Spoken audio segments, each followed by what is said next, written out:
As little as Michael Jordan wants to hear it, Jerry Reinsdorf had a number of valid reasons for breaking up the Chicago Bulls after their 1998 championship. Not doing so would have created the most expensive roster in NBA history. Their aging roster may not have been equipped for another championship run. But the reason most would overlook? Jordan himself. As Reinsdorf recalled to ESPN's Ramona Shelburne, Jordan was not healthy during the 1998-99 NBA season. Why? Because of an incident with a cigar cutter that took place during that offseason's lockout.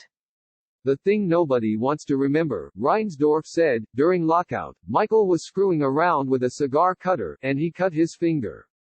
He couldn't have played that year. He had to have surgery on the finger, so even if we could have brought everybody back, it wouldn't have made any sense.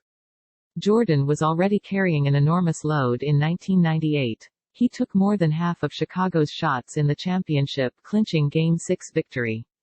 Given his injury and the aging Chicago roster, Reinsdorf doesn't believe that he could have carried them back to another title.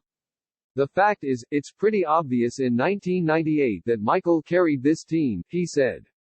These guys were gassed. He could not have come back because of the cut finger. But even if he could have come back, the other players, Steve Kerr, Luke Longley, Judd Buechler, Dennis Rodman, were going to get offers that were way in excess of what they were worth.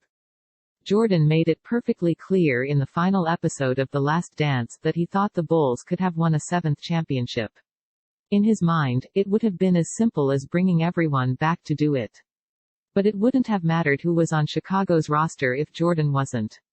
Perhaps Jordan wouldn't have used the cigar cutter if he'd expected to play, but without engaging in such hypotheticals, it should be known that Jordan may not have even been healthy enough to defend his championship even if the Bulls had allowed it.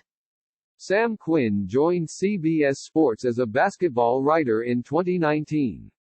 Prior to that, he wrote for 247 Sports and Bleacher Report. He is a New York native and NYU graduate who also has roots in Florida and California. Full bio.